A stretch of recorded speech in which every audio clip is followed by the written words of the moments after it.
Do your friends back east give you a hard time about moving to Kooky, Arizona?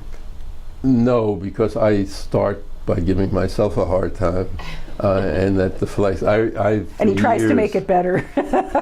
For years, I've given a talk every year to the National Convention of the NAACP Legal Defense Fund, which is the main civil rights litigating organization. The United States Circuit Marshal was the head of that.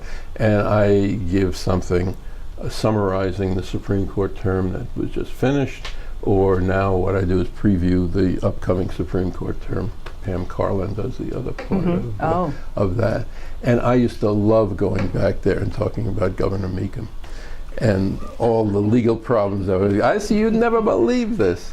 And so if you do it that way, then they can hardly make fun of you because you've already made fun of yourself. No. He always gave us something to talk about. I mean, Arizona is a really legally, I just think of all the important cases the Supreme Court's decided that come from Arizona.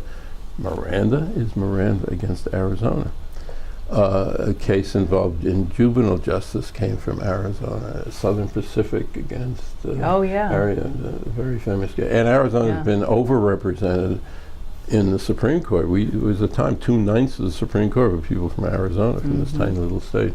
So Arizona is at the center, and there are more cases involving Arizona involving constitutional issues in the Supreme Court lately than any other state. Especially lately. I mean, there are years when there were 3 or 4 cases, important cases involving Arizona, were there. That makes teaching both of these constitutional law courses more interesting. So yeah, you go back and you say, hey, I'm from Arizona. We're kind of this cradle of disputes about the Constitution, and we're doing everybody a favor by raising all of these issues, and you can laugh at us, but good things come out of it. So if you approach it that way, then they can't make fun of you because you've already made fun of yourself.